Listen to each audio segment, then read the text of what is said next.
Hi there. Thank you so much for joining us on Spectrum News. I'm Meg Bonacorsi. And I'm Travis Raycheck. We're going to get you to those stories and much more coming up in just a little bit. But today, one of the coldest days we've seen in quite a while, and maybe more chilly weather in store. Emily Borchard is standing by with more on what we might see tonight. Emily? We've got a small window here for some wintry weather. In just a few weeks, Texas farmers can start applying to legally grow hemp. It's been a long time coming for many wanting to cash in on the new cash crop. And as our Catherine Giese explains, it could produce a whole new crop of farmers. It's your average coffee shop. The new law means Texans won't face penalties for possession of hemp or CBD, and business seems to be booming. State industry officials don't know exactly how many new businesses have popped up because, as mentioned, Texas hasn't implemented licensing requirements. Regardless, state officials say they've seen a massive uptick in hemp and CBD businesses.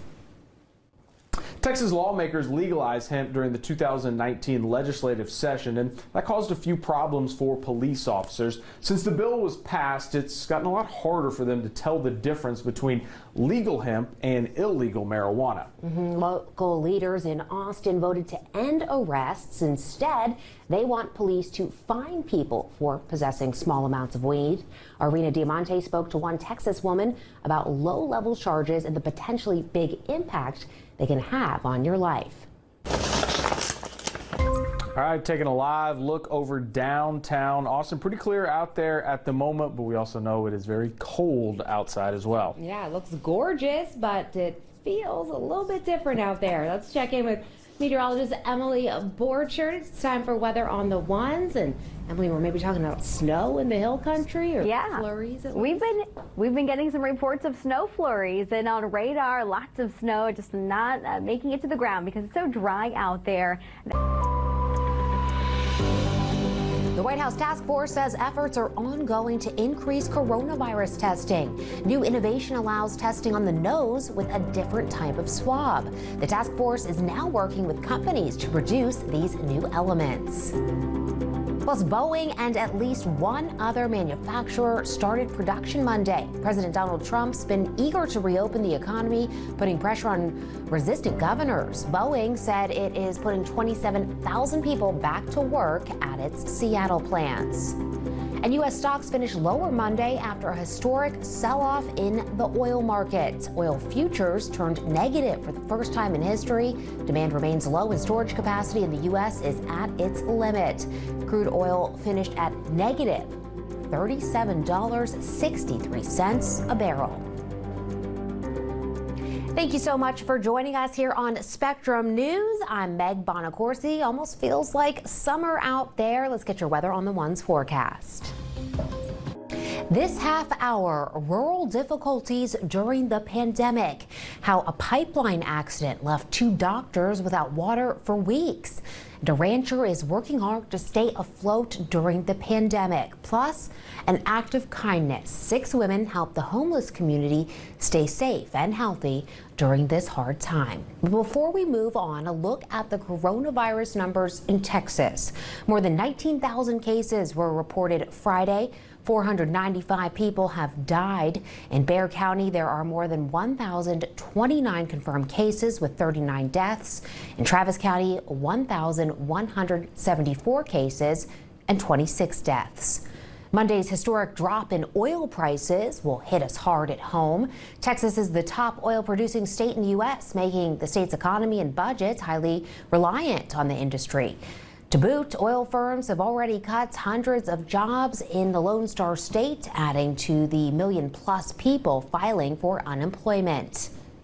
And a new court ruling decides Texas can ban medication abortions during the pandemic. Reversing a previous decision, the panel said the state is within its rights to ban that and other abortion procedures to conserve PPE.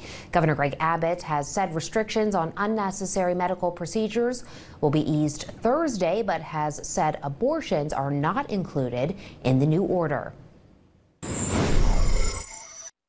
Construction on the Permian Highway pipeline started up again just 2 months ago, but the controversial project has already hit a snag. Since the development was proposed, Kinder Morgan has faced loads of pushback. The project is designed to bring natural gas across the state, connecting their production to the Permian Basin of the Gulf Coast. Cities like Kyle, Austin, San Marcos have all joined forces filing lawsuits to try and derail the construction, pointing to the environmental impact it'll have on the state. Now the 430-mile-long pipeline project is back in the news.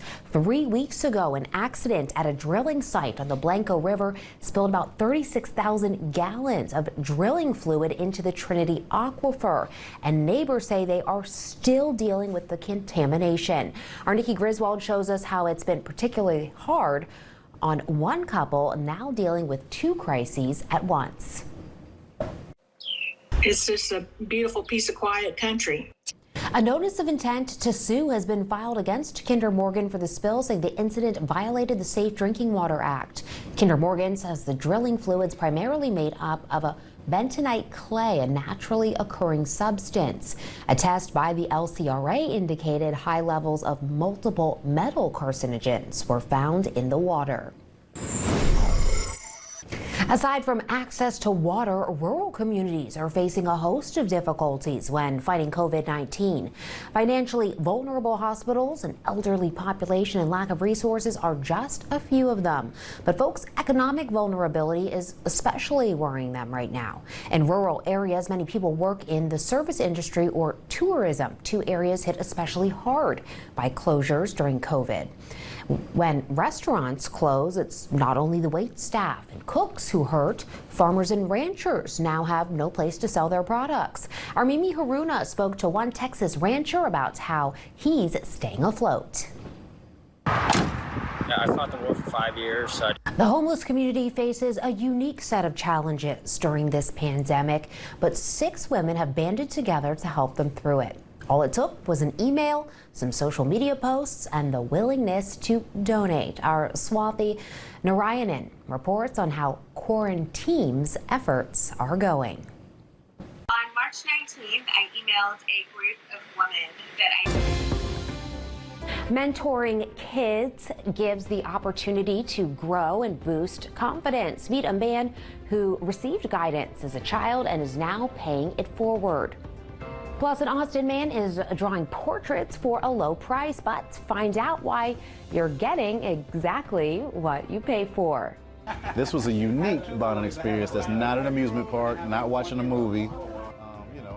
It's definitely not a theme park, but these Texas dads are in for the ride of their lives. How and why the fathers are learning to style their daughter's hair.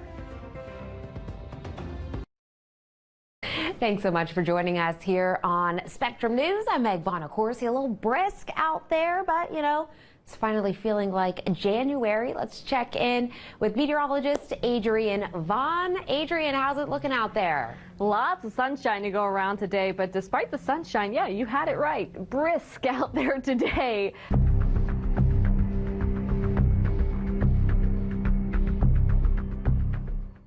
Thanks, Adrienne. The Senate impeachment trial for President Donald Trump has entered the next phase. This period of the trial could impact how senators ultimately vote on the possibility of having witnesses and documents. Karen Kafa joins us from Washington with the latest. All 100 senators have an opportunity to ask questions today. Mentorships can give young people the boost they need for their confidence. It can also provide professional development skills and opportunities, but they also give mentors benefits too. It gives them fulfillment, personal growth, and encourages new ideas. Mentoring also helps build a network of knowledge for different parts of your business. One Central Texas man is reaping those benefits by giving kids hands-on experience in the fields of architecture, construction, and engineering. It's been a life changer for those who went through the same program while attending Lanier High School and are now on the other end of the mentor-mentee relationship. Our Brian Bowes has the story.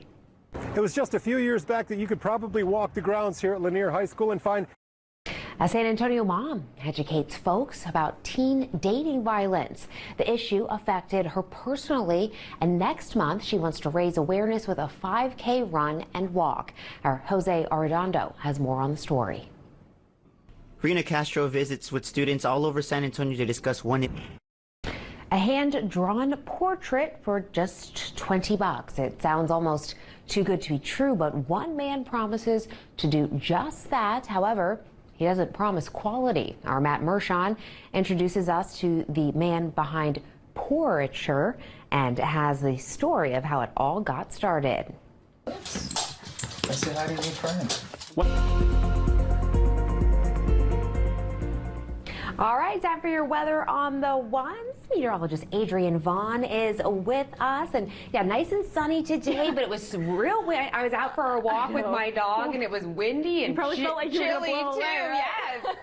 Yeah, it was a little bit of a shock to the system out there today. We continue with the cold again tomorrow. So if you've been wondering where winter's been, it's here for now at least. Yeah, right? It was bound to happen at some point. Exactly. But if you hate this cold weather, you just have to wait a couple more days. Of course, it's Texas.